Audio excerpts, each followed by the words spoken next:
Laut dalam adalah batas terakhir bumi, suatu wilayah kegelapan dan tekanan ekstrem. Lebih banyak orang yang telah berjalan di bulan daripada mengunjungi bagian terdalam lautan kita.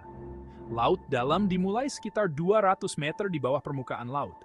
Itu meluas sampai ke dasar laut, yang kedalamannya bisa lebih dari 11.000 meter di tempat-tempat seperti Palung Mariana. Luas yang sangat besar ini menutupi lebih dari setengah permukaan planet kita. Namun, kita baru menjelajahi kurang dari 5%-nya.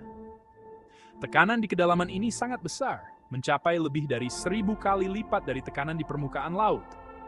Kondisi ekstrem ini telah menyebabkan evolusi beberapa makhluk paling aneh dan menakjubkan di bumi.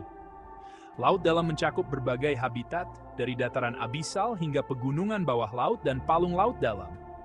Ventilasi hidrotermal menyemburkan air super panas yang kaya akan mineral, sementara rembesan dingin melepaskan metana dan bahan kimia lainnya. Meskipun terpencil, laut dalam memainkan peran penting bagi kesehatan planet kita, mengatur iklim, dan mendukung stok ikan global. Ini adalah sumber potensial obat-obatan baru dan sumber daya lainnya. Namun, aktivitas manusia seperti polusi, penambangan laut dalam, dan perubahan iklim menimbulkan risiko yang signifikan. Ilmuwan tertarik pada laut dalam karena banyak alasan. Ini adalah salah satu daerah yang paling sedikit dieksplorasi di planet kita. Setiap ekspedisi berpotensi menemukan sesuatu yang sama sekali baru bagi sains. Kondisi ekstrem di laut dalam menantang pemahaman kita tentang kehidupan. Organisme di sini telah mengembangkan adaptasi unik untuk bertahan hidup. Adaptasi ini dapat menyebabkan terobosan di berbagai bidang, dari kedokteran hingga ilmu material. Laut dalam juga menyimpan petunjuk tentang sejarah bumi, dengan sedimen di dasar laut bertindak sebagai kapsul waktu. Organisme laut dalam, seperti beberapa hiu dan ubur-ubur, sebagian besar tetap tidak berubah selama jutaan tahun, memberikan wawasan tentang proses evolusi. Laut dalam bahkan menawarkan gambaran seperti apa kehidupan di planet lain. Misalnya, kondisi di sekitar ventilasi hidrotermal mirip dengan yang mungkin ada di bulan Jupiter, Europa. Ini adalah penyerap karbon utama, membantu mengatur iklim planet kita. Arus laut dalam mendistribusikan panas dan nutrisi ke seluruh dunia, yang sangat penting untuk memprediksi dan mengurangi perubahan iklim. Laut dalam juga merupakan sumber potensial sumber daya yang berharga, termasuk unsur tanah jarang yang digunakan dalam elektronik dan teknologi energi terbarukan. Menyeimbangkan eksplorasi, eksploitasi, dan konservasi kunci yang dihadapi para ilmuwan laut di industri ini. Eksplorasi laut dalam telah berkembang jauh sejak masa-masa awalnya. Pada abad ke-19, pengerukan adalah metode utama untuk mempelajari laut dalam. Para ilmuwan akan menurunkan jaring dan sendok dari kapal untuk mengumpulkan sampel, tetapi metode ini terbatas dan sering merusak spesimen yang rapuh. Terobosan besar pertama datang pada tahun 1934 dengan pengembangan batisfer, bola baja berongga yang dapat diturunkan ke laut dengan orang-orang di dalamnya. Langkah besar berikutnya adalah batiskaf, yang dikembangkan pada tahun 1940-an dan 1950-an, yang dapat bergerak secara mandiri di bawah air.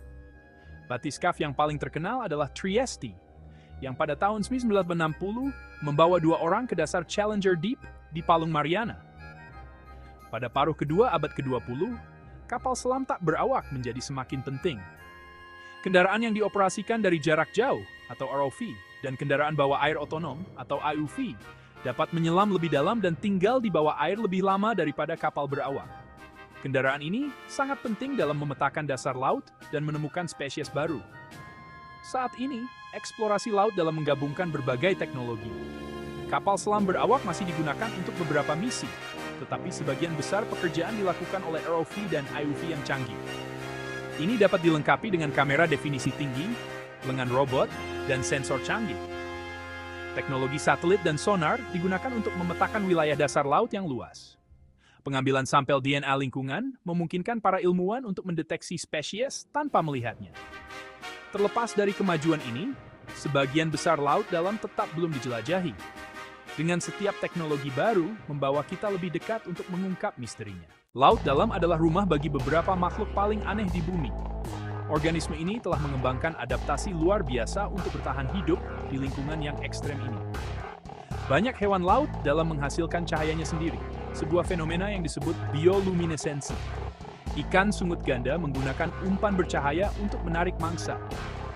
Tekanan adalah tantangan utama lainnya, dengan banyak ikan laut dalam memiliki tubuh lunak seperti agar-agar. Beberapa makhluk laut dalam telah berevolusi menjadi sangat besar, seperti cumi-cumi kolosal. Makanan langka di laut dalam, sehingga banyak hewan telah mengembangkan strategi makan yang unik. Ekosistem unik ada di sekitar ventilasi hidrotermal dan rembesan dingin.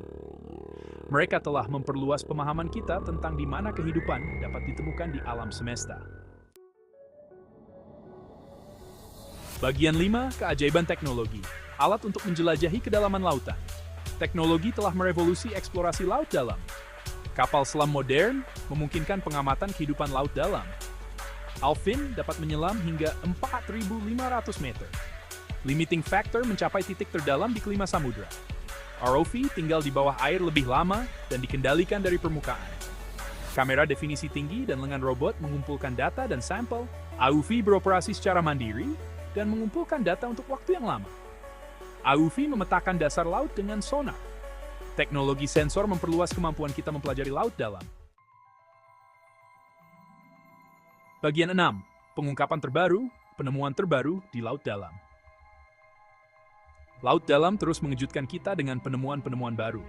Pada tahun 2012, para peneliti menemukan karang besar berbentuk mawar di lepas pantai Carolina Selatan, sekitar 160 mil panjangnya, dan diperkirakan berusia ratusan ribu tahun.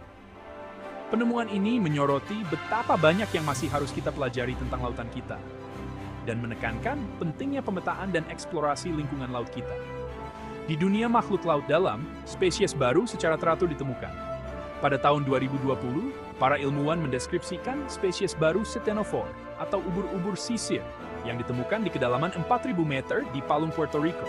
Spesies ini bernama Duobrachium sparks A, unik karena diidentifikasi hanya dari rekaman video definisi tinggi, menunjukkan bagaimana teknologi pencitraan canggih mengubah cara kita mempelajari kehidupan laut dalam.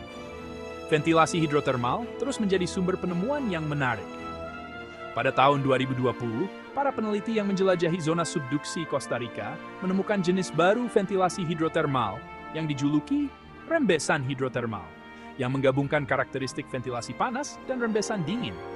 Mereka menampung komunitas unik organisme yang beradaptasi dengan lingkungan hibrida ini, memperluas pemahaman kita tentang ekosistem laut dalam dan keragaman kehidupan yang mereka dukung. Penelitian terbaru telah mengungkapkan pentingnya laut dalam siklus karbon global. Penelitian yang diterbitkan pada tahun 2021 menunjukkan bahwa hewan laut dalam memainkan peran penting dalam menangkap dan menyimpan karbon yang terbaik seperti CO2 di atmosfer. Bagian 7. Melestarikan yang tidak diketahui, pentingnya konservasi laut. Melestarikan laut dalam sangat penting, meskipun tidak terlihat oleh kebanyakan orang. Laut dalam memainkan peran penting dalam mengatur iklim planet kita. Ekosistem laut dalam mendukung jaring makanan laut dan perikanan yang sehat. Laut dalam juga merupakan sumber potensial obat-obatan baru.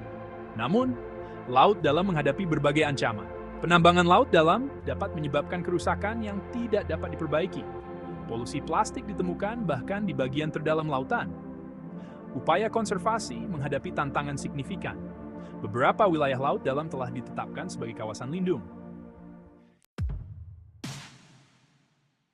Bagian 8. Tantangan dan prospek masa depan dalam penelitian laut dalam. Penelitian laut dalam menghadapi banyak tantangan. Kondisi ekstrem membuatnya sulit dan mahal untuk mempelajari lingkungan ini. Di dasar palung Mariana, tekanannya lebih dari 1.000 kali lipat dari tekanan di permukaan laut. Luasnya laut dalam adalah tantangan lain, dengan dasar laut yang dipetakan lebih sedikit daripada permukaan Mars. Menjelajahi area seluas itu membutuhkan waktu dan sumber daya yang signifikan. Keterpencilan laut dalam menimbulkan tantangan logistik. Transmisi data dari laut dalam bisa jadi sulit. Ada juga keterbatasan teknologi, dengan teknologi baterai saat ini membatasi waktu pengoperasian kendaraan bawah air. Mengembangkan sumber daya baru adalah bidang penelitian utama. Terlepas dari tantangan ini, masa depan penelitian laut dalam sangat menarik. Kemajuan dalam robotika dan kecerdasan buatan membuka kemungkinan baru. Algoritma pembelajaran mesin dapat membantu memproses sejumlah besar data yang dikumpulkan. Teknologi realitas virtual dan augmented dapat memungkinkan para ilmuwan untuk mengunjungi laut dalam dari laboratorium mereka. Ada juga minat yang berkembang dalam membangun observatorium jangka panjang di laut dalam. European Multidisciplinary Seafloor and Water Column Observatory, atau MSO, adalah contoh dari pendekatan ini. Data jangka panjang semacam itu sangat penting untuk memahami proses yang lambat, seperti iklim. Itu juga dapat membantu mendeteksi geoperistiwa mendadak, seperti gempa bumi bawah laut atau letusan gunung berapi.